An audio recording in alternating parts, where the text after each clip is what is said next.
Welcome to the Creative Dopcast, where we dive deep into the essential questions about how to become a director of photography in England and Europe. I'm a cinematographer who tries to learn and grow with these conversations, and I want to share this knowledge with you. We dive deep into behind the scenes of the DP life on and off set and ask all the interesting questions that usually don't get asked. Enjoy the conversation.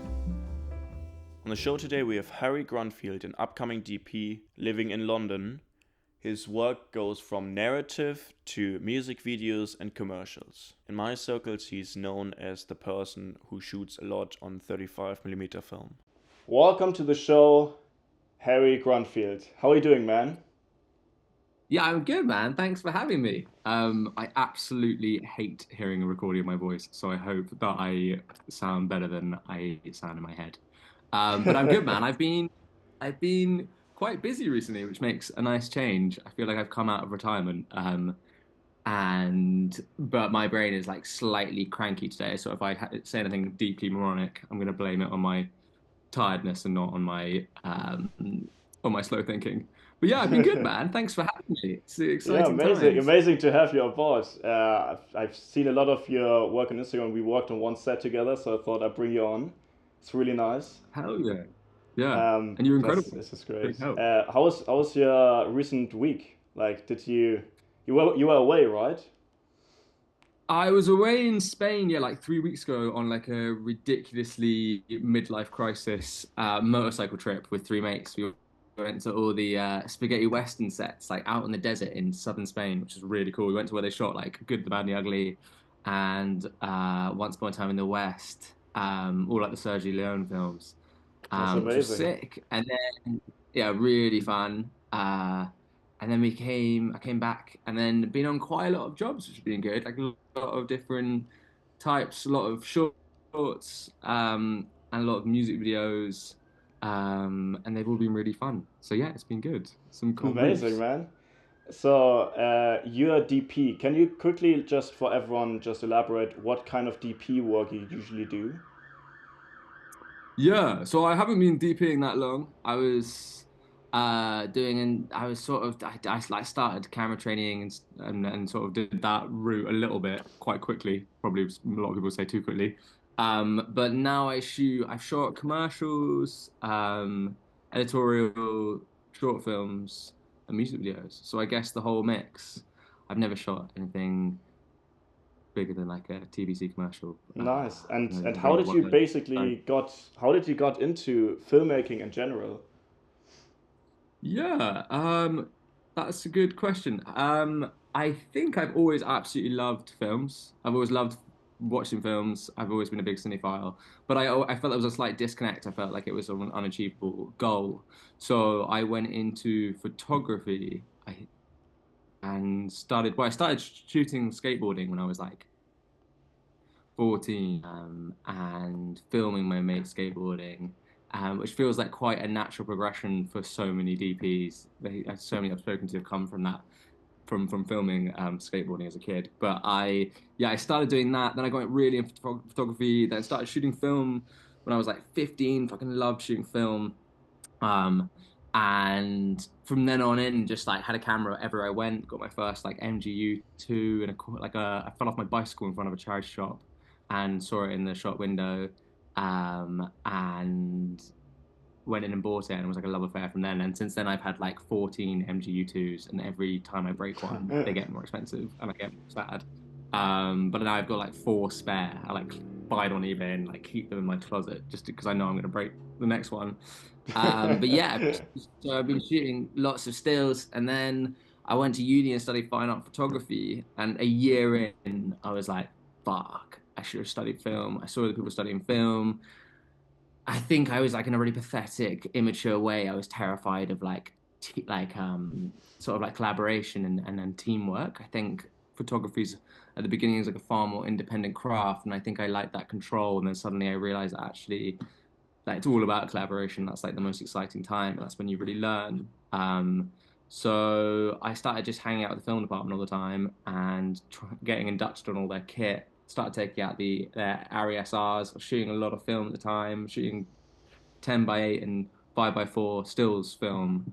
I started shooting a lot on the university's SR, which is amazing, and got a lot of deals from Kodak, which is incredible.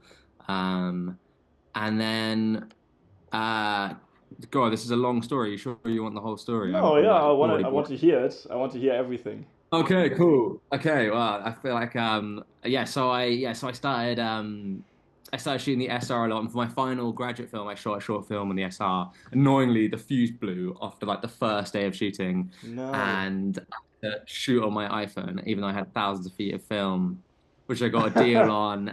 And luckily, I got this amazing Gustavo Ribeiro, who's a VFX supervisor at Absolute Post. So he was married to one of my course mates, and she hooked me up with him, and we met, and he graded and VFX'd the short film, which was absolutely insane. Like, biggest love to Gustavo. He's like the most talented, lovely, generous, kind person I think I've ever met. And so since then, he's graded and done VFX on quite a lot of my jobs, but. Yeah, I felt particularly bad for him because it was a student film on an SR and an iPhone. He must have been like, "Oh my God, what have I been up to?" Yeah. But yeah. So then, uh, and all my tutors hated me for shooting film at uni, and so I kind of fell out with all of them. Why Didn't did do they very hate well you at for shooting on uni. film? They were, I just, I, they were, I had one tutor who I really had like a lot of screaming matches with. He was like an old school fine artist, and just was just I don't know what his problem was, but I think he had like a personal vendetta against me, and so he didn't like my film that much.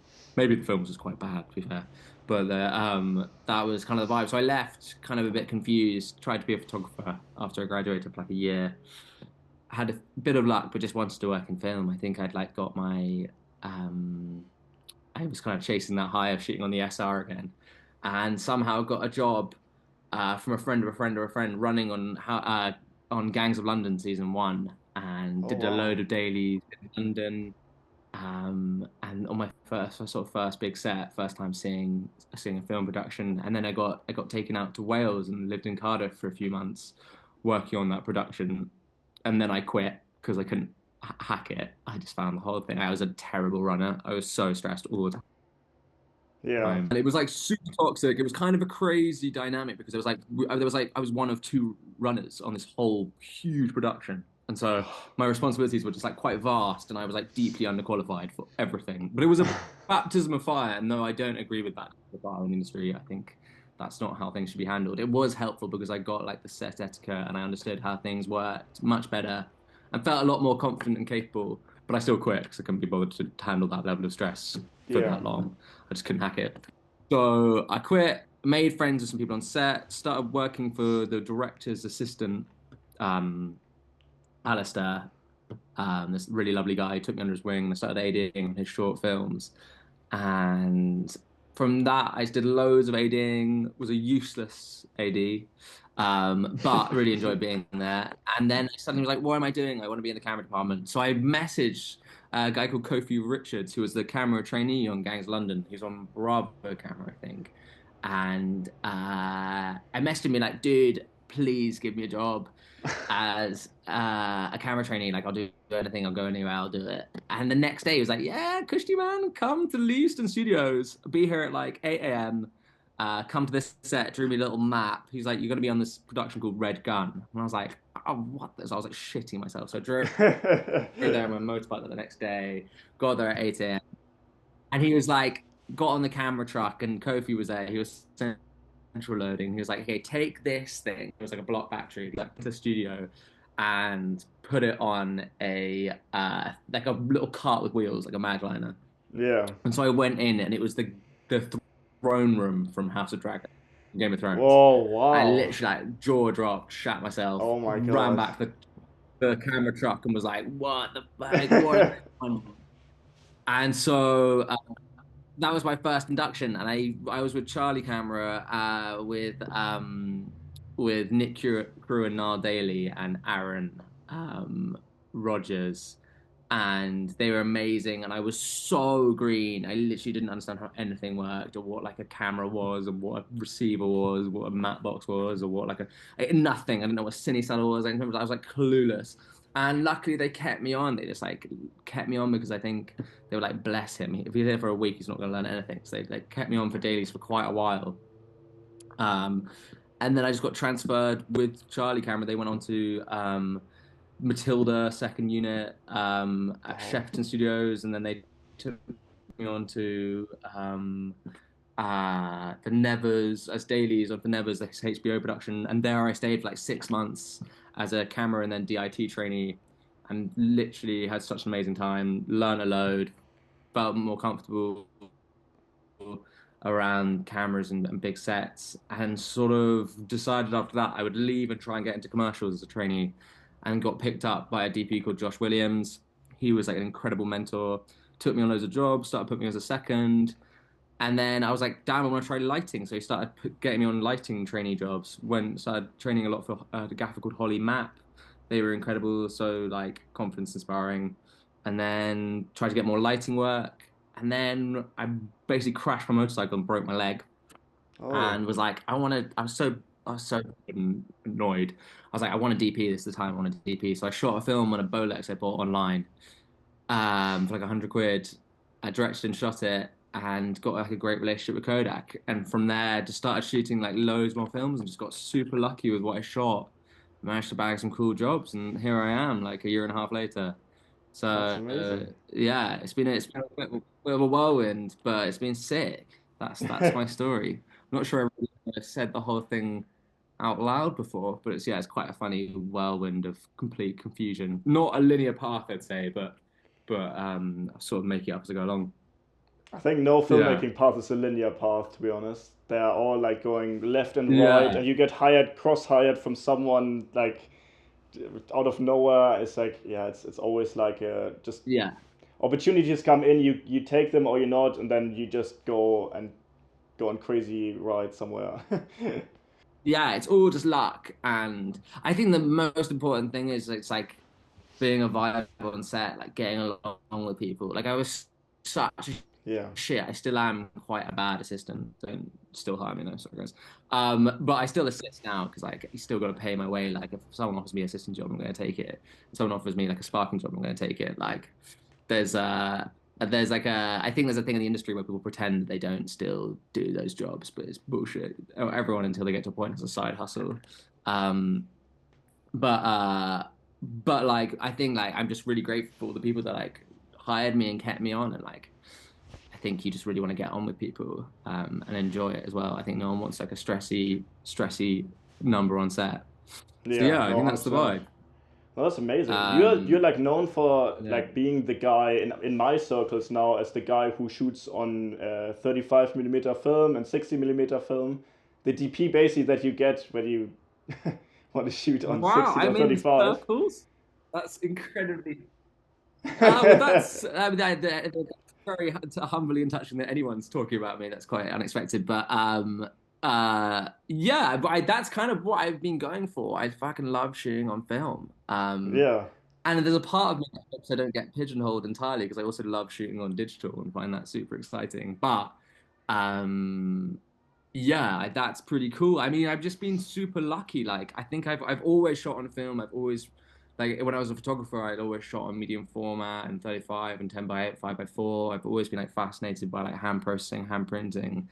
I love working with chemicals and like it's ironic because I know nothing about chemistry.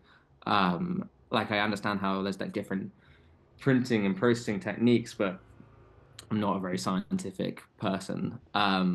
But like I love working on film. I think it's like literally every time you shoot it, it's like Christmas. Like you like delayed excitement and like you just don't entirely know what you get, and you start to yeah. trust the process, and I think It's that's the so gamble. exciting. Every But time you go for it, it's another like you yeah, just gamble and you hope everything goes all right. You set everything up yeah, for like with experience. You like, oh, bit of backlight looks always great, bit of this, bit of that, and yeah, then just pray at the end. And we get the rushes back. And you're like, oh my god, this is amazing. Usually, or yeah, sometimes like, oh fuck, I really fucked up. But then you know what to change, and it's a good experience as well. So exactly, yeah, I exactly, got really like into exactly. film recently, and like it's so fun. Like everything shot on Yeah, film is so like it's such a gamble, and that makes it yeah, so exciting. And it like it Yeah. usually has such a specific look that it's like it's just so fun. It looks great whatever you shoot, and it's really fucking like nice experience. Yeah. I think that you're absolutely right. I think the beautiful thing is like at the beginning it is a gamble, and you're just like kind of throwing shit to the wall and like praying you've loaded it properly, like praying you've lit it properly, like praying you've exposed it properly. Like you kind of play it pretty safe. You expose one stop, two stops over. Like you do everything you can to like pray that you've got it in the bag. Like you like don't want to start taking risks. But I think the excitement with film is that once you've overcome that and you start to realize like what you can push film to, like you can like underexpose it by the stop and push it in, or like you can just like play around with it, dirty the neg, and like you start to work out its tolerances. That's where it gets really exciting because then you can Yeah, kind of push the ball out a little bit, and you still do get rushes back where you're like, oh yeah. God, that's so under. But you occasionally get a rush back, and you're like, wow, that's actually exactly how I want it to look, and it looks like that. I think I've just got rushes back from my first project I've ever shot where I'm like, that is actually how I want it to look, and it looks like Yeah, that. And I've been shooting film since I was like, what, like 14, 15. yeah. First time I was like, That's that is insane. How actually. did you got like shot films when you were like 14? Who Oh, gave this you is the all start camera? that. I shot Super 8 when I was like 15 skateboarding, That's but insane. yeah, my dad was a really keen photographer, like and he's a great artist, and he was just like was super supportive. I'd be like, I really want to shoot film. I just skateboarding is actually like such an incredible way like thing to I think like thing to be interested in when you're young because skateboarders shoot 16 mil and 35 mil on their skate films like Yeah. all the time. Like 8 mil is like kind of a standard thing. So like I just love skate and surf videos that were on 8 mil. So when I was 14, I was like, well, I want to shoot that. And but yeah, it's I think like I'm just super grateful to grow up with skateboarding because I mean I was always a pretty shit skateboarder, but like I was grateful to be in that scene and like just be there's so many amazing cinematographers who aren't known as cinematographers, but they are in skateboarding. Um, so yeah, that's how I got into it. But yeah, but this time I got the rushes back, and I was like, holy crap! Like it actually worked. Yeah. Like what I was trying to do completely worked. Where sometimes you're like, you get some shots that work, and some shots you're like, like I hope I get a really good colorist on this one. Um, but uh, but but yeah, no, shooting film is super fun, and I think it's just like that extra level, and it's just lovely to work on crew with when you're shooting film because everyone gets quite excited and take it really seriously, um, and everyone wants to work with it. So it's like a really great medium, and it's coming back it seems, which is cool. 100%. But yeah, I love to cut. I loved that to be my niche. Like, what an amazing Yeah. niche to have if I just get to keep on shooting film and projects. It'd be sick. When I shot with you, it was the first time I shot on like basically a project I worked on that was shot on 35 millimeter film, which was like Mm. already quite like crazy for me. But I Oh, love amazing. that, and it turned out really well. Like the project, so I was like I'm super happy about like how that whole like thing looks, and it's just interesting. I feel like I'm mostly in lighting, so and it's film is Mm. similar to lighting. Like you, it's so much to learn. It feels like there's like an infinite amount you can learn with techniques and how you can do some stuff slightly different and expose slightly different to get different results. And Mm. similar to lighting, there's like an almost endless pool of knowledge you and techniques and tools you can learn, Mm. which is that's why I love filmmaking Mm. because it feels like you can never reach the point where you Mm. say Yeah. I learned everything. I'm a pro now. Come to me. I can teach you everything. You can you can always keep learning. Yeah. Constantly being humbled, 100%. I think that's why I was so drawn to it as well. Photography, like no shade on photographers, but like it's just piss easy compared to Yeah. equivalent to lighting and doing like, it's just like I learned for 3 years. Like no, I didn't learn anything in 3 years. Like a lot of photographers out there just don't understand how to light, let alone how to work with cameras. Like, but as a DP or a cinematographer, like you are like constantly learning, and I feel like I know nothing. I mean, I've just started out pretty much, so I definitely know nothing. But like, I feel like I know nothing, and you're just testing it out and you're trying it out, and it's really exciting. But but yeah, I think that's. But yeah, working on film, I don't want it to be. I don't want people to be scared of working on film though, because it's actually No. like really not hard in any way. Like I just need to learn how to use a light meter and trust the light meter, and that's kind of it. You light it with your eyes, just like you'd light digital. I feel there's like a kind of. I mean, it's probably good for me that people are so scared of shooting film, but I mean, I'm scared of shooting digital. I don't even know how false time works, and I was a DIT trainee for like 6 months. But like, yeah, but also thanks for your kind words, man. You're amazing on that day, Thank you. like it's like my job is very easy when all the sparks and the gaffer's that good. But yeah, lighting the film I think is really fun. I think Yeah. lighting's really fun. I feel like that's the real like. I'm really glad I got the lighting experience in. I always want more before I started shooting because actually like that's where the real precision and like the play comes in. That's where the fun begins. And I really, that's where the fun begins. Exactly. And I really have no idea how to light. I just completely make it up and pray for the best.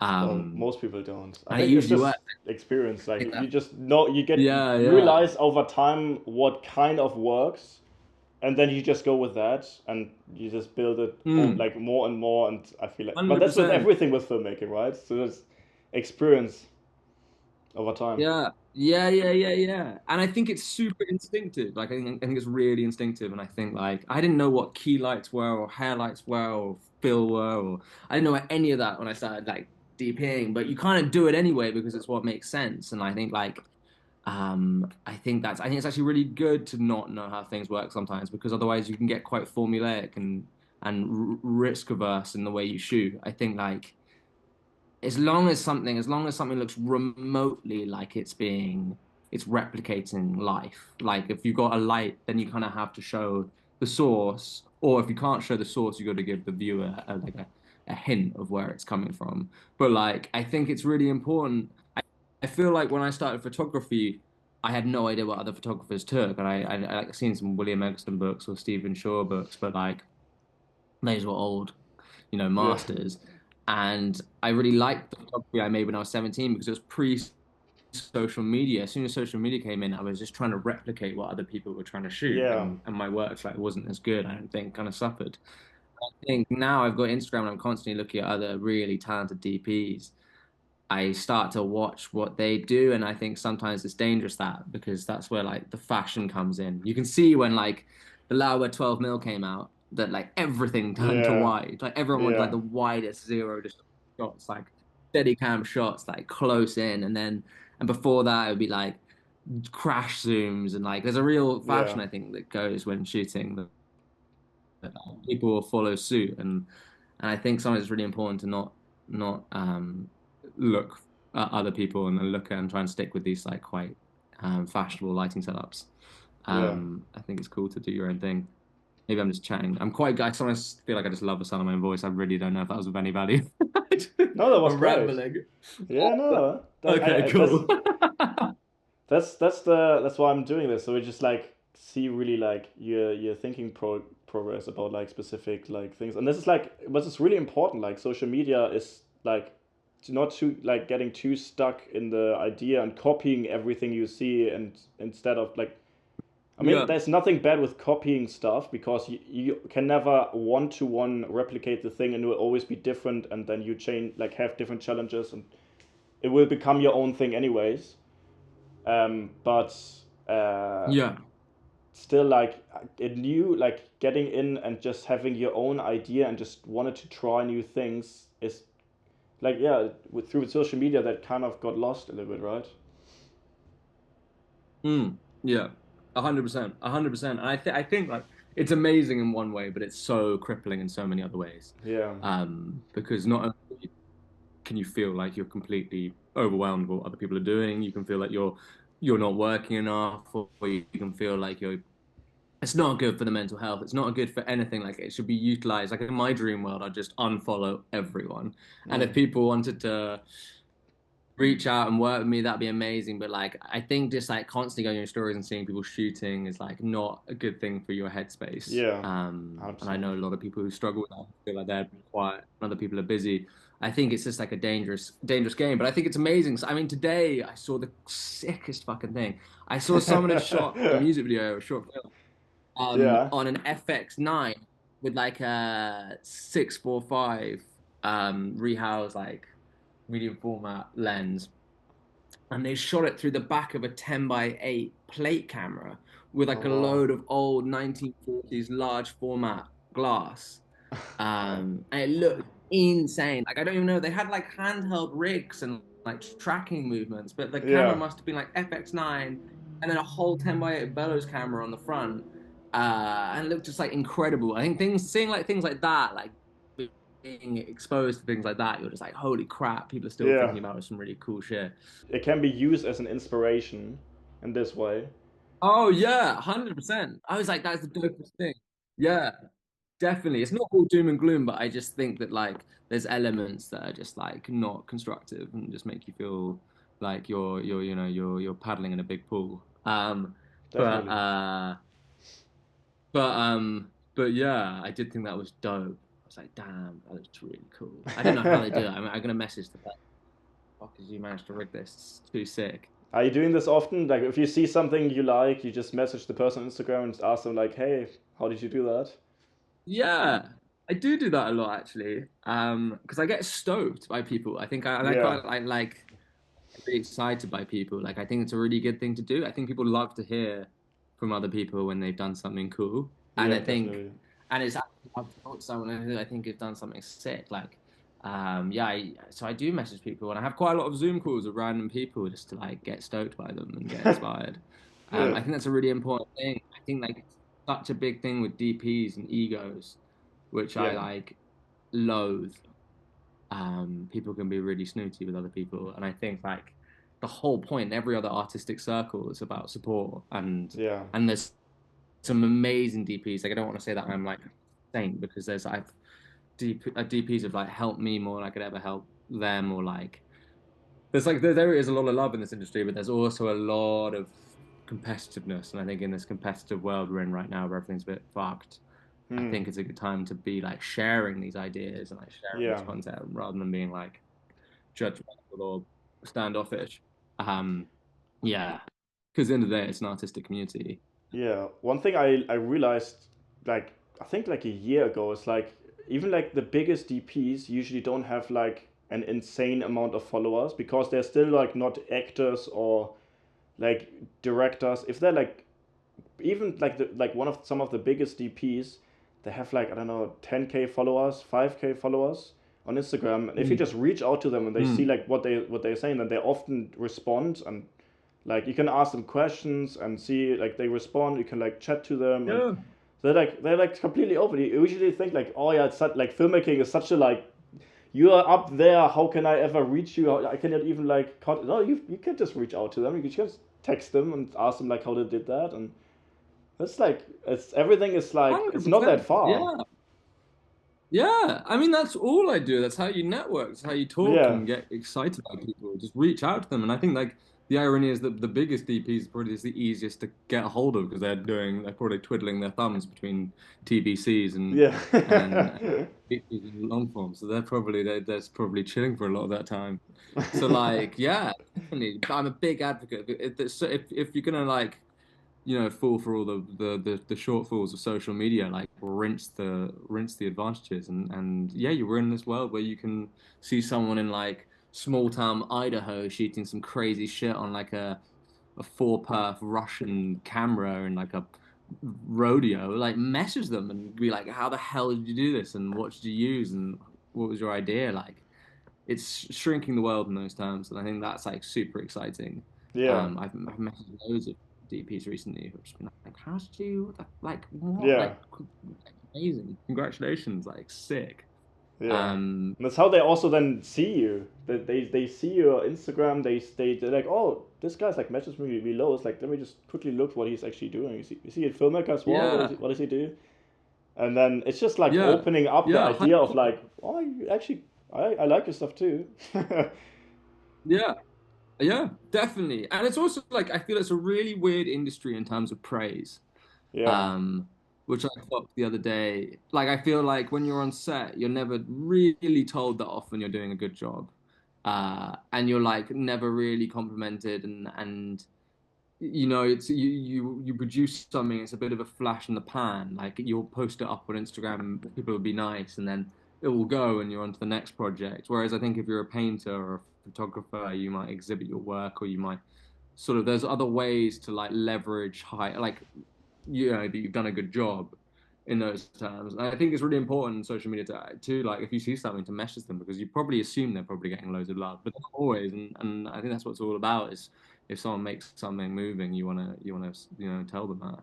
And everyone likes when I people tell you and message you like, "Hey, I really love this. Like, how did you do yeah, it?" People like to share. People like to teach, and 100%. like, Yeah, I think yeah. I also saw this funny thing. Like I read this book by John Steinbeck, and it says like no one likes anything more than to be asked a question. yeah, I think that's quite funny, 100%. which is a good thing to remember when you're trying to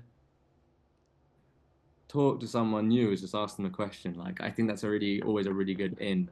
It really made me laugh though, because like yeah, like I think that's so true. Like no one like favorite thing in the No, world to and get then asked a you feel so question. much more appreciated if someone comes to you and asks you a Yeah, question, and so honored. And it's like, oh, it's that's why people like teaching and mentoring. Just even like people who they don't even know. They like, yeah.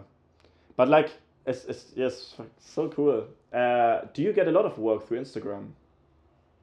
all my work from Instagram. Yeah, pretty much. Yeah, Same, I think. yeah, yeah, all of it, which is annoying because I don't really want Instagram anymore. I am sick of it Yeah. in a way. But yeah, I don't. I'm useless. That's why it's funny that I'm on a podcast because shit, I don't have a website. I don't have a show reel. Don't say I that. don't You're not like. useless. I've seen your work. Oh, That's thank great, you, man. man. But like in terms of my like my ADHD, like I cannot get that shit together. I've been told like 100 times. I have producers being like, "Can I see your website?" And I'd be like, "Oh yes, actually currently updating." Bullshit. Um, Get which is someone to something do it for you, man. I know I will. But even doing that is actually like just cosmic to me to be able to get that together. But I will this year. Yeah, I'm setting myself. I'm going to set myself a deadline and get a website together. But yeah, Instagram is how I get all my work. And I think it's amazing as a platform for that. And a lot Yeah. of producers do say they have your Instagram. So it's a two-edged blade. But yeah, yeah. So you think you most get most of your work from Instagram? Yeah, it's mostly like I got started in the UK film work times, really here in London, and then I just played this like for like now I think 1.5 years to 2 years. Went on like Mm, messaged everyone all the time because I didn't know anyone. I came from Germany to film school here, yeah, and then yeah. I only knew my film course people and nobody else, and I just messaged everyone, no matter if they like asked for like hand makeup or whatever. I'm like, that's cool, but I know lighting, and if you need a lighting person for free, let me know. And it often helped. Like it got me on sets. Uh, Yeah, yeah. Amazing, so man. Power to you. That's the way to go. Like I think that's a big like use the tools that are sort of available. yeah. Um, I was so you studied film in Germany. I studied in London. I came to London Oh, basically that's after I graduated from my like after A levels. I just went to London. It was like because in Germany there's no like film schools. They're all for free, and they're really big, mm. but they're all for free. So they get like 5 million applications every year from people all over the world, and they Oh, because so holy many people smokes. apply, they raise the standards of what you need to have in your like what you have to have done already. Is so incredibly high. They say like, oh, you need to have at least 4 years of work in a well-known production company in one of the head departments. I'm like, if I have to do that to get into film What? school, then I don't need to be in film school anymore. Then I just work for this Yeah, that's some company. crazy catch 22. That's Yes, mental. That's sort of the that's same with like NFTF, isn't it? You have to be pretty good cinematographer before you can learn how to be a cinematographer. yeah, and it's It's like like bullshit. So and the other option was like there was like an editing house, and there was like okay, they have like a little tiny corner where they do filmmaking as well, and they teach filmmaking, but it's mainly an editing facility. I'm like, I don't. like if I'm studying film, I want to study film and not like have this as the main purpose of the school, and not go to like some Yeah. bullshit like small corner thing in the mid, like somewhere in an editing facility, and just shoot some dog shit films there with some people who don't care. Yeah, yeah, yeah. Yeah, So yeah, I went, 100%. and London was expensive and everything. Obviously, like film school was really expensive. Mm. But luckily my parents got me there, and they were really supportive and said like, yeah, if you see like this is your way to do it, it's like, yeah, I need to go to London because there everything is going like everything is happening in London. Would you agree Yeah, to yeah, that? yeah. Everything is happening in London. I mean, I've never really been anywhere else, so I'd struggle to. I mean, I've obviously traveled, but I've never lived anywhere else and tried to work there. So for me, uh, for me, I wouldn't be able to say, but I feel like yeah, there's a lot of shit going on. I mean, there is even just the amount of rental houses and boutique rental houses Yeah, and production companies. There's a lot of stuff going on in London. I mean, a lot of people would say there's nothing going on at the moment because it feels so quiet. But yeah, it is wild. I mean, I think like what's fantastic is like yeah, as I say, like the boutique rental houses, like the ability yeah, to rent out kit. 10 years ago, 5 years ago, you'd have to go to like Panavision or Ariel, you know, Sunbelt or like yeah. I think like now you can go around the corner and pick up an LX35 and be supported by a sort of independent company. That's like insane. I don't think you have that in other places as much. yeah, yeah, 100%. No, it's just really really cool here. Like and if people are shooting always, people are always shooting something. There's always productions going on somewhere. If you get onto them or not, Mm. it's like a different question. But at least there's stuff happening, and you have the opportunity, like sometimes more, like to get onto these projects, and that just gets you the ball rolling. Yeah, yeah, yeah, yeah, yeah, 100%. Yeah, 100%. No, there's definitely a lot of opportunity. I mean, I don't know. How have you found it? Have you found it sort of viable? Like, I mean, you seem to be pretty busy and doing really well. Your work looks great. So, Thank you. Um, I mean, I basically just graduated, so I didn't have much time in between. But mm, I mm, did like UK film work jobs while being at unis already. Like I think after the first yeah, year, I was like, I need to get to know more people outside of this film school. yeah, Just yeah. for when I graduate, so I have like a place to fall in and have already like some connections and stuff to work on. Uh, Mm, and mostly like honestly like Will brought me onto so many things. Like I met him on this yeah. random project, and like where I just was advised from a person from a Spark that I worked with like 8 months ago on on a really shit project, and then never saw him again. And then he advised me Mm. to Will for some reason, I don't know why. And then from now on I've been like working with Will like for a lot of stuff. He mostly brought me onto most projects now. So like all the like slightly Amazing. That's bigger what you projects. need. Yeah. That's Big insane. up Will then. That's it. He's come on a Yeah, spot for me. Actually, yeah, big up Will. That's really cool. I think like it's great to have people like that who bring you daisy chain you from one job to the next is a yeah, really good way to learn.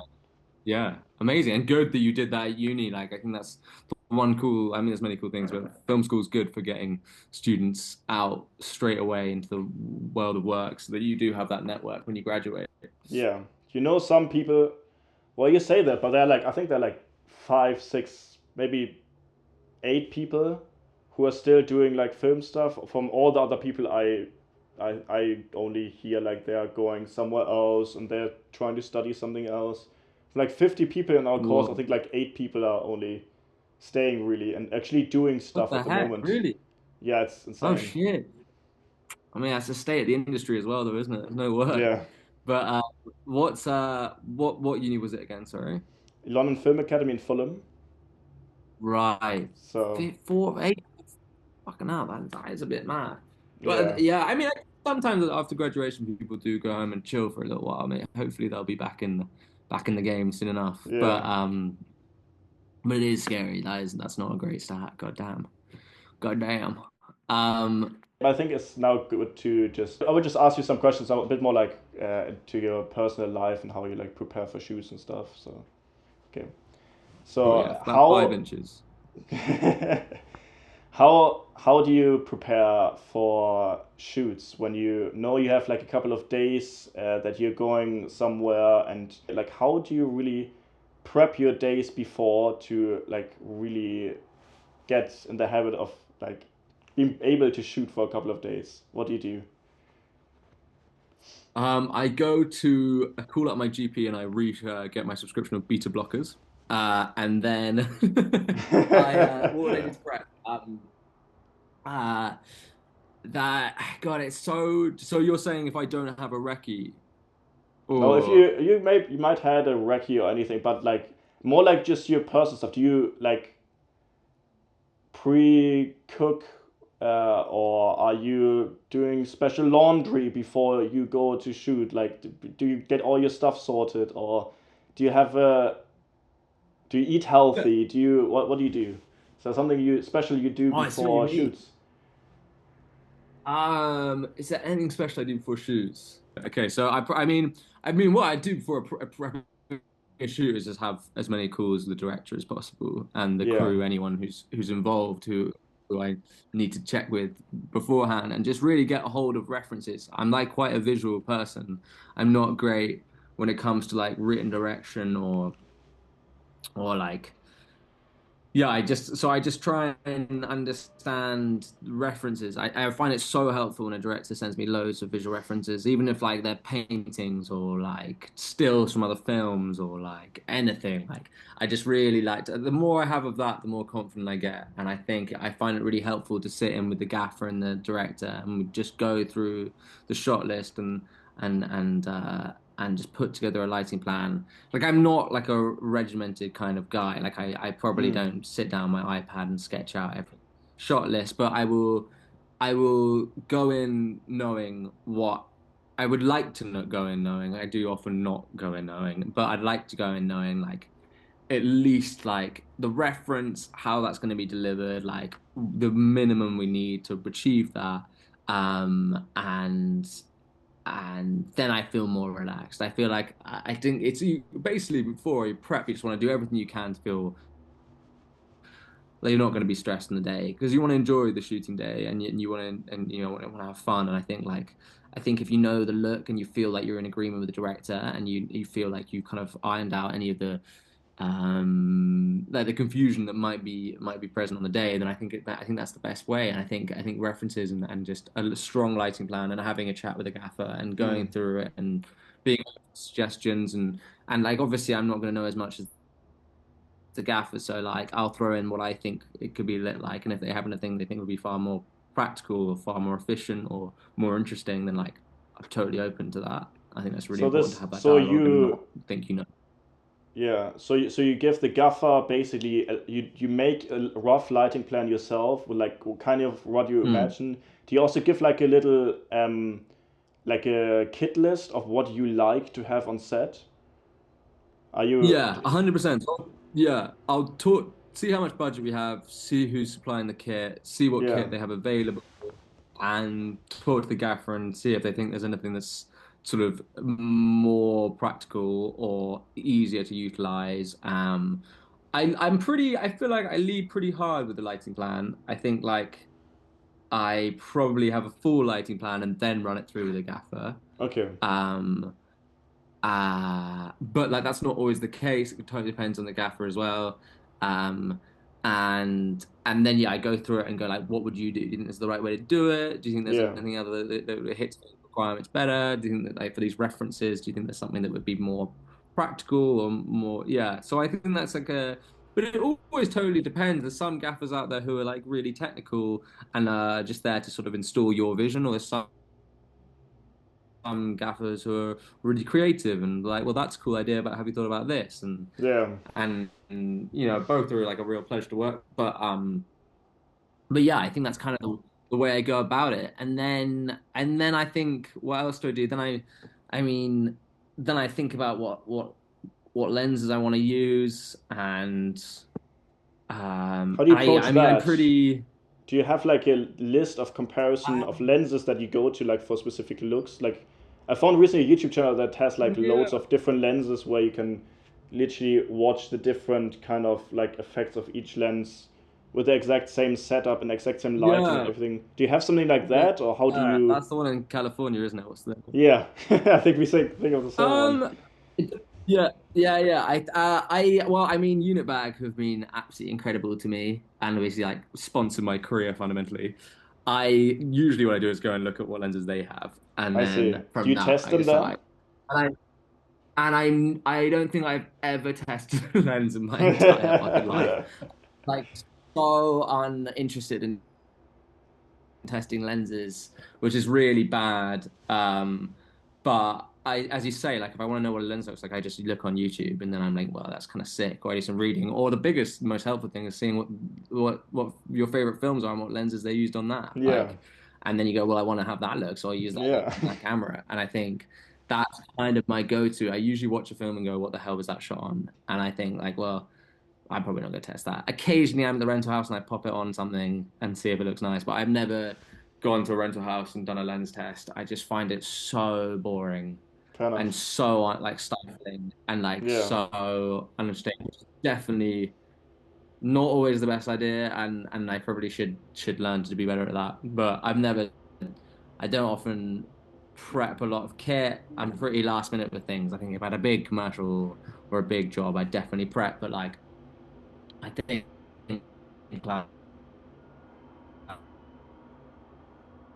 like it's just like certain elements like putting in a C stand, having a light go through. Like I don't like flares. I don't like things like that. So that's already like I'm not a big fan of anamorphics.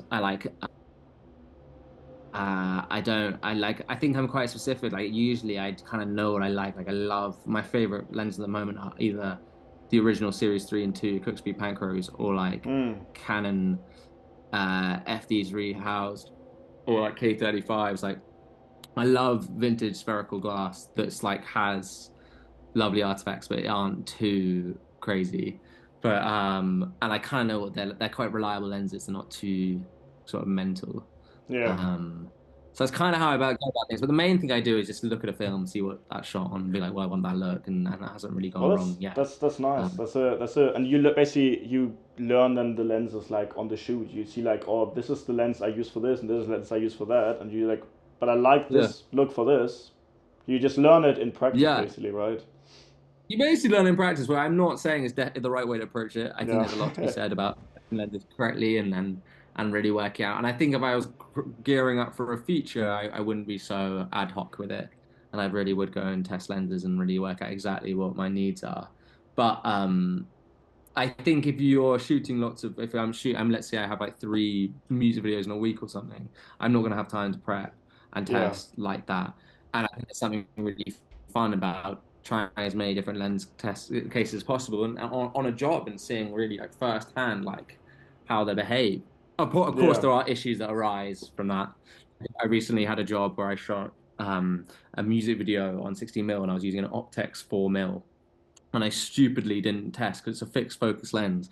I didn't test that when the Oh. lens was wide open, what the lens had been preset in terms of focus. So I think Yeah. with those sort of vintage wide angles for 16 mil, they either have a close focus or an infinity focus for wide open, and this was infinity, and I assumed it'd be close, Oh and wow. so the rushes were blurred for that. And that was a bit of a moment where I was like, well, that is why you test a lens. Like that is the Hmm. exact reason why you test. Yeah. So you can up. And luckily there was only one shot. And you could get away with it because the camera was coming in and out. So it just looked like some like slow focus pulling. But like, yeah, that's when you're testing, when you're using lenses like that, then that's really where you have to be careful. I think if you're shooting on super speeds, you kind of know what you're going to get. Hmm. But yeah, I think that was dumb. So that was a lesson learned, I think. Yeah, Mm. fair enough. And do you are you a person who organizes everything in like Google Docs, GoodNotes, Drive? Where do you put your stuff down when you trying to organize for a project? Or handwritten or text? You just text people? What's your way of doing that? Oh my God, you're gonna never get me hired ever again. I literally have my beautiful notes folder, and I go. I'm literally looking at right now things to do. So I'll have invoices owed, and then I'll go down, and here it says kit list, Yeah. and then I go down. And it says things to do again. This is a separate list, and then I go down and I go, oh, here's a like. I just fucking love my notes because it goes, So you and just I write love a down little. everything in your notes. I write down everything in my notes, and the That system works. has not failed. Yeah, that works. I text. I do a lot of stuff where I just text myself on WhatsApp. Yeah, that's a similar. Sounds like you got a similar process to me, my friend. I think, but yeah, I'm a big advocate of notes. I think I should. I Google Docs is a good idea, but I'm just a fan of notes, man. I gotta say, like, there was also something quite fun about it as well. Like, and you can just so what I do is I'd like write a kit list. I write it all out there, then I can edit it, then I can tick it off, and then I'll just copy and paste it and drop it Yeah. on and loop it in with the producer and the Well, that gaffer works. or Yeah. send it over. Yeah, but no, I'm not. And then if I have a references page, it's literally straight up desktop, boom. I can look now, and it just says like references for this shoot, references for that shoot, tough as they make them, like grade references. Like, yeah, I Hmm. think that's kind of how I go about it. It's pretty ad hoc, but big fan of notes. Oh, that's great. Um, But everyone has a different system. If it works for you, man, do yeah, it, I'd bro. I'd like to say it works for me. I'd like to think it works for me. So far, so good. Yeah. Hmm. I want to go like Yeah. slightly into like a different direction now. I want to shoot a project soon, which I want to film on digital and print on film. Do you have any experience with that? Cool. No, what's the project? Tell me everything. It's like, I thought like yeah okay. There's like a just a fashion film first, like a 1 minute fashion film, as like a kind of try thing. Like we just as basically like a test for this for a short film. Hmm. We just do like the fashion film. We shoot it on my Amira. Want to get some vintage lenses, Hmm. some really old, like really grumpy ones that have like this significant look of it. Maybe like with the What fixed focal length, is like it? something like you said, like they were the ones like they're like really wide open and just like they just you can't even move them, but they're like look insane. Um, some of that and just Okay. shoot some cool stuff with it. So some fashion outside and stuff. And then we were Hmm. in contact with Kodak. We want to print it on film. So Hmm. um, and I just want to see how it looks like shooting on digital, printing on film, and digitalizing it back. They Yeah. said basically you can do there are two things you can do. We wanted to do it on 16 mil, but they said 16 mil is not possible. You can print it on 35, but you can print it two times on 35, which makes it look Hmm. like then 16 mil. And I just want to see how it looks like, just for my own curiosity. Just because like Yeah. shooting with a great Yeah. sensor, putting it on film, and then digitalizing it back seems to me like the best out of both Hmm. worlds. Yeah. Yeah. I mean, it's either the best of both worlds or the worst of both worlds, I Or the think. worst of both worlds. Um, Yeah, you're right. uh, I think how much I think the big thing is like cost. How much does it cost to make a print like that and then re-digitalize it? I think 200 pounds for 1 minute. £200 for 1 minute. Bloody hell. Yes. Uh yeah, that's a lot, isn't it? I Yeah. mean, I've never entirely understood that. Um, I feel like grades have become so good now that you can replicate Mm. film and you can even overlay, like plates of film grain so that the actual granules move and like, it's not noise, it's like an actual like proper replication of noise. And I think like that's one route if you don't have the money for film. Mm.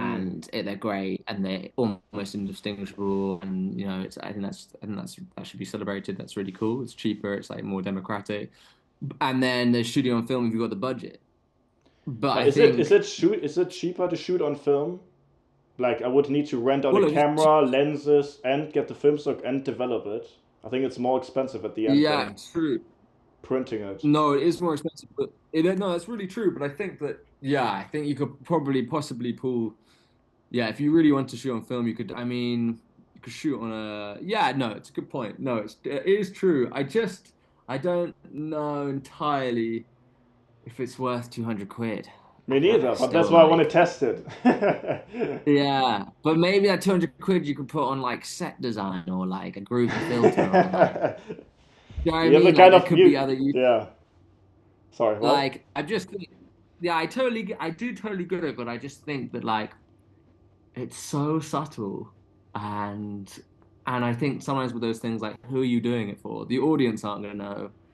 The Yeah, director's probably not gonna know. It's sort of like it's like you're kind of doing it for yourself yeah. in a way.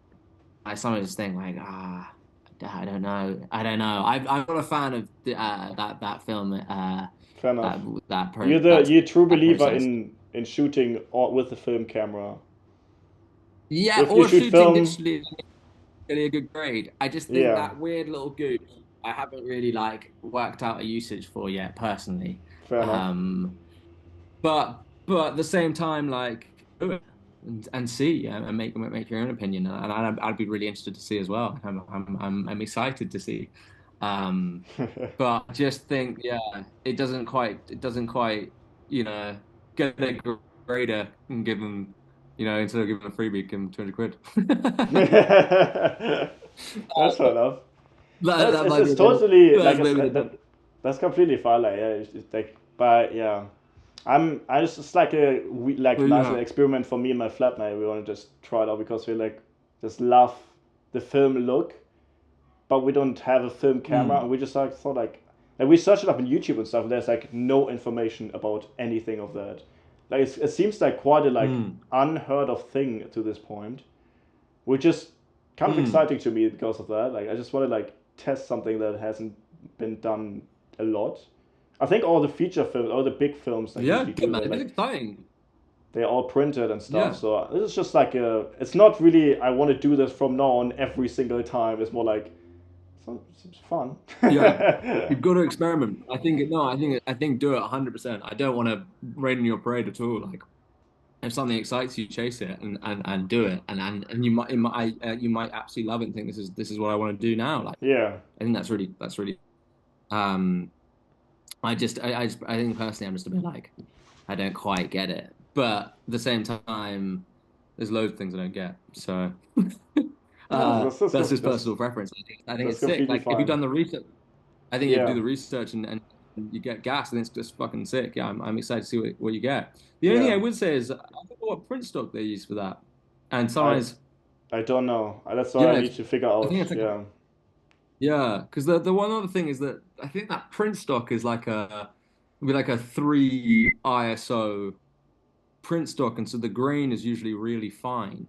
It's not Mm. like you're replicating 250D, 50D, 500T. It's got its own sort of chemistry, and therefore it doesn't always look like stock you'd shoot straight out the can. Yeah. Could I Um, ask you?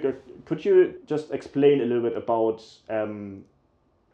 different film stocks, or like specific vintage lenses, or something you would recommend? Something you shot recently with, or hmm. something. Just tell us a bit about your some experience with stuff that people probably haven't heard about, because you're really like geeky in this way, like what filmmaking, like the film stock, film gates, the all the 35 um, millimeter film and stuff. yeah, I'm trying to think. I'm not the most experimental. I think I'm quite conservative in my approaches sometimes. I think so there's nothing. I don't think I do anything that's really um pushing the boundaries particularly. But I would say that I mean, yeah, there's I mean I've really got interested in like old um sort of in chemical color techniques.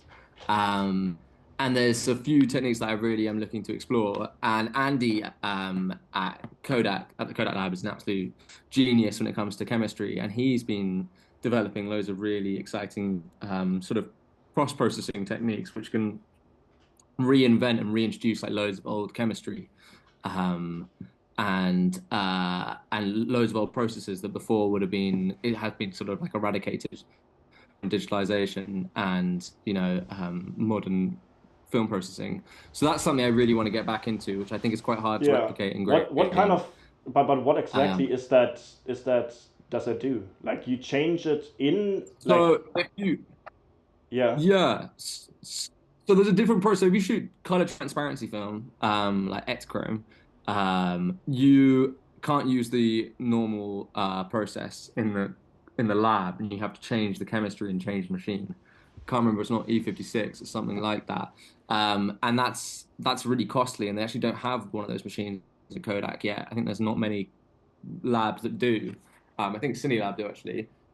So instead, he's worked out a way of cross processing where you run it through the black and white machine first. Because it's been a while since I talked about it, so I actually sort of forgotten. But I think you run it through the black and white machine, you skip the Mm. fix process, and you also sort of flash the film, not flash the film, but sort of expose the film for a while in Mm. light, and then you run it through the color, and that basically cross processes it. So you get a color transparency positive through to a black and white and a color negative process.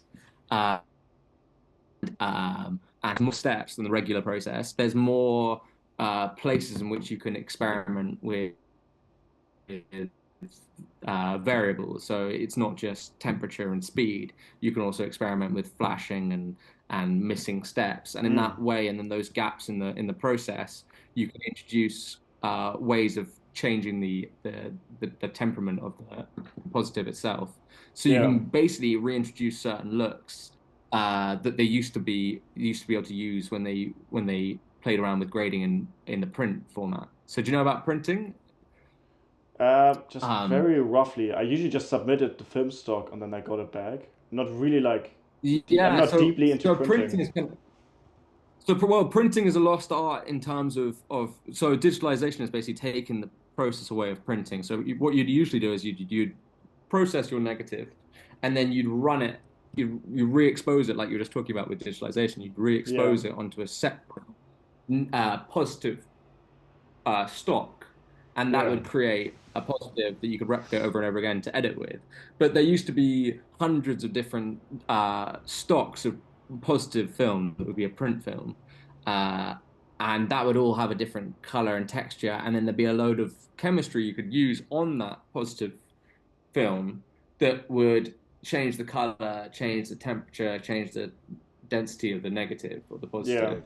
Uh, and in that way, it's basically like a primitive color grading. It's printing with printing lights that would affect the cyan, the magenta, and the. I'm not sure I'm explaining this particularly well, but basically, um, it's sort of a dead art form because printing is so expensive now. I think only like Photochem and in California really do it. And so when you be shooting your 1 minute flash film, what they do is they get your negative and they create like a you wouldn't have a negative. They get your digital file and they'd Yeah. project that onto a color positive, and Mm. that color positive is a print, which is like the ISO print, so it doesn't have to be very light sensitive because it's being directly exposed, and then that would then be developed, and then that would be re-digitalized. So though, but that print stock is it's a really old format. So basically, if you do this cross processing, you can reintroduce loads of chemistry that used to be able to use on these print stocks, and you Yeah. can do loads of really interesting chemistry color techniques, which I'm really excited about because that hasn't really been a possibility for a long time. And That's it's pretty sick. How hard to did you grade some of these things. yeah. How did you got to know about all this stuff? How do you like where do I you do used to be your really, research? just loads of old blogs and shit, and like articles and like just like kind of nerdy researching. Like I love all the old like color processes, like uh,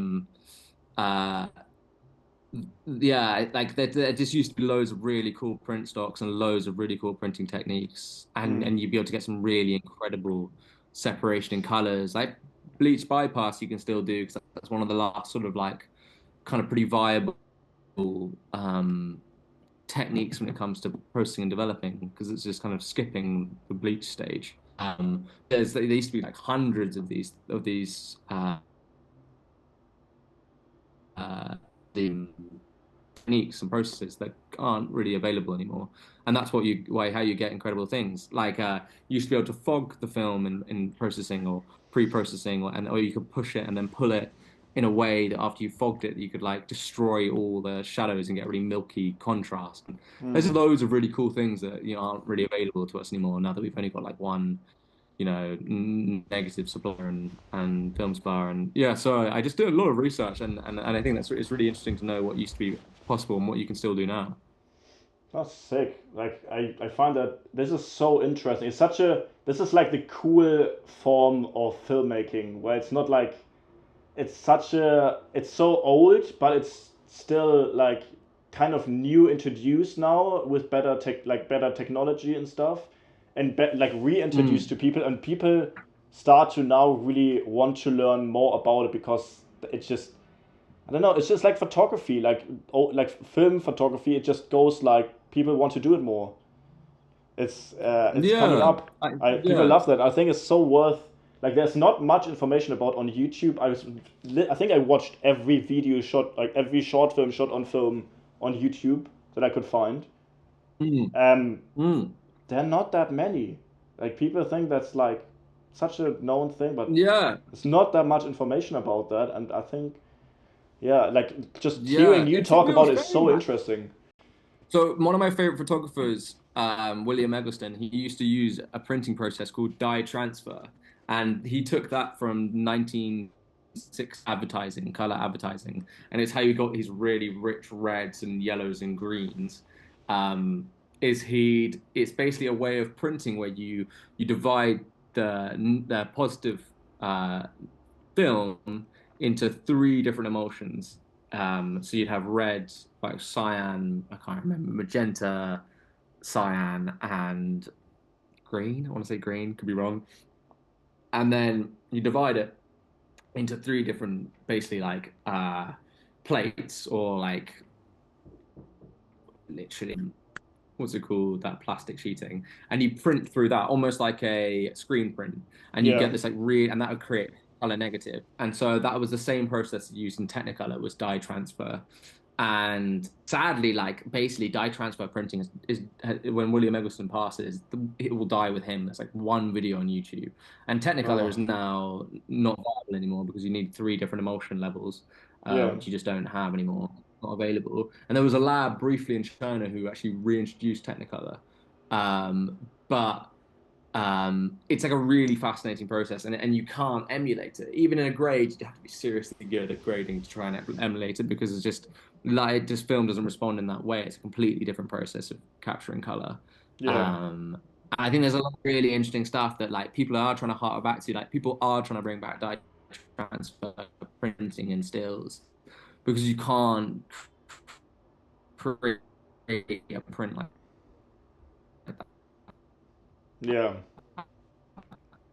way. Like there's no inkjet. I think as things become more like ethereal and digital and things are more faked and sort of AI has a bigger influence and things become more sort of like yeah like I think people will come back to this like physicality. People find that really attractive, that physicality, like a real Yeah. like a physical quality. You can hold a negative, you can play with a negative, and that instantly has an influence on the quality of it. Like I think like that's why I think you know, uh, film is having a renaissance because I think it's kind of a reflection of society where everyone, everyone's drawn to this like you want something just physical, like vinyl. You want to have that physical manifestation of something. And so I think it's an interesting one that people are, but I think because of that, people are rediscovering these old processes which before were kind of on the brink of extinction. So hopefully it Yeah. continues, and people like Andy who have this skill set and can do that, like should be praised because I think it's amazing that like Yeah. it's still possible. No, Yeah, 100%. even And if but I think I'm pretty sure like in a couple of years there will be a branch which is so like only filmmaking, especially with like this whole AI thing going on now. People are already mm, sick of it, and that it hasn't even started. mm, yeah, Just this is like the complete opposite, where you go completely backwards, make it even like digital is already like so easy, and then AI is like too easy almost. You want Mm, something you can geek out on, like, and go mm, completely crazy with knowledge and like techniques, and people like, I don't think that will ever like go away fully. Like, that is such a like mm, interesting mm, branch and such a like complex and interesting feeling. The feeling of filming something and not knowing what you shoot, and you get it back and you get the adrenaline rush and everything. It's like, oh, I get like, it actually looks mm, so good what I shot. I'm so proud of myself. Is I like this whole experience is mm, such a like unique thing, and it also looks so mm. different to anything else. That is, I cannot see that going on. I can only see it going like just blooming and booming up in the next few years and getting bigger. Yeah, well, we'll have to hope because sadly, although we can find that the most exciting thing in the world, it will clients who can be offered AI to replicate film in 4 seconds. Are they going to share that enthusiasm for the process? I don't know. I think that's the fear that like there can be a huge movement that can rediscover all these old mediums, but like if it's not financially viable, then no one's going to give a flying fuck. 100%. Yeah. So we just got to make sure that we can still sell it. Like, can still Yeah. sell the idea that shooting film is not only, viable, but it's practical and it can offer something that this digital technology can't. Yeah. Um, But a lot of I like think that's what the we. advertisements and stuff, they like for like Apple and loads of like things, they go back to now like 8 millimeter film, or like Adidas, Nike. They all go like back to like deep film stock, like very old, very like, and it looks really like they're going for not the perfect style anymore. The style of fashion and everything goes to the imperfect style, I feel like, and it goes even Mm. more and more into that with like old lenses, old like cranky zooms, and like the imperfect style really takes off. I don't know for how long. I hope for Mm. quite a bit more, but I feel like it's getting more and more. I hope so. I hope Mm. for us. Yeah, 100%. I hope for us. Having said all of this, I got hooked on this AI trend of replicating like Harry Potter set in the 1970s. And they can replicate Technicolor print so fucking well. Oh To the point where I'm like, no. God damn, like I want to use this as one of my references. Like, how the hell does it look that good? Like, you can't shoot anything that looks that good. That's the fear when you see something like that. Like, oh no, like that really is better than like you can't get Technicolor process, you can't get the film, you can't get the brew, like you can't get the chemicals. Like that's a worry. That's definitely a worry. But sometimes you just gotta hold up your hands and be like, damn, that does look good. Shit. Shit. But yeah, hopefully long live the Renaissance and the return to a simpler time. Because you're Yeah. right, big, you're absolutely right. Like an on and shooting 65 mil the other day, like that's very exciting. There's two new IMAX cameras currently in development. Like there's obviously like how many like 12 of the Oscar films, some shit like that, like Oscar nominations. I don't like. I think like it's looking good. Let's hope that continues. Yeah, that Yeah. trend continues. It probably Okay. will, hopefully. Yeah. I think we Yeah. can go slightly wrap it up now. I just will ask Okay. yourself a question that I always ask the people on this. What would Hmm. you give advice to people who just want to break into the industry? Ooh, that's a good question. Um, I would say it completely depends what they want to do. Um, but I'd say that one, it's exactly what you did. It's like social media is there. It's an incredible tool. Like message everyone you possibly can. Like and be as excited and honest as you possibly can because people love enthusiasm. It's really refreshing. And I think also like don't be like the regiment of film making has changed and there's a lot of old boys and old girls out there um that are really pessimistic and judgmental about not staying in your lane and doing the traditional trainee second first operator and finally down the line DP. But like we are in a world where we're surrounded by boutique rental houses with amazing kit. Like if you've got a sick idea, like don't worry about the lights. Like don't worry about the kit either. Actually, shut up, Harry. Like if you got a sick idea, like go rent an FX3 or an FS7 of Fat Llama and like shoot, just shoot. If you want to be a DP, shoot as much as you possibly can, and don't get too hung up on having the right kit or um the right sort of set up, or having two assistants, or having like a perfect just shoot, because that's how you like learn really quickly. um and just don't be afraid to ask favors, because people want to help people, and you can pay those favors back eventually. I think that's the big thing. Like, do not be afraid to ask for help, and yeah, message everyone you possibly can, and just Yeah. like it's a hard time in the industry. Like, it's a heavy grind. Like, I feel like I'm still just brushing the surface of it, and still waiting for a big payday, and that goes on for a long time. But if you really want to do it, like, you can make it happen. Just keep hustling, I think, and Stick just in don't there. burn out. Look up. Huh? Stick in there. Don't give up. It- Basically. yeah, don't give up. But also, like, the other next thing is like mental health comes first. And if you feel you're Yeah. burning out from pushing it too hard, stop. Like, nothing's worse than a burnout. Like, look after yourself. No shame in a side hustle. And if you can't hack it, no shame in retraining, doing something else. Like, Yeah. I think that's the other thing. Like, we're at a point now where you people have to look after their mental health. Like, endlessly trying to get a leg in, or endlessly hustling and feeling inadequate is not a lifestyle. So look after yourself. 100%. That's very, Yeah. very well said. And for the last question, three of your favorite films that come to your mind right now. Ooh. Okay. Compartment Number Six, I think, is one of the most beautiful films. Currently on BBC iPlayer. Check it out. That's a masterpiece. Um, Shot on like one super speed, on a train from Moscow to uh, deep, deep sort of deep mine country, Russia. That's Insanely beautiful sick. film. I'd watch that. I'd also watch Butch Cassidy's Sundance Kid, which is uh, Mr. Hall DP, like, just the coolest film ever made. And what else? Third one, shit. Ooh, I just watched Paper Moon, which I think is a really cute film. Nice.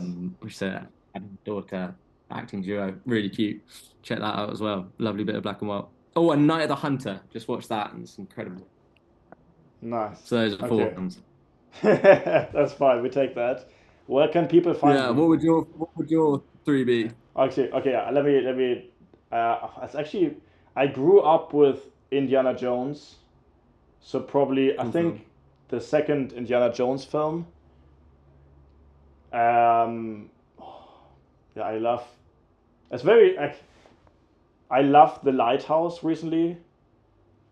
From Cool film. Yeah. Robert Eggers and Yeah. Paul Luschke, I think is the name for the DP. Um, and what else? I would say probably. Damn, when you get the when you get the question back, that you're really struggling. I think It's a probably hard one. The Joker.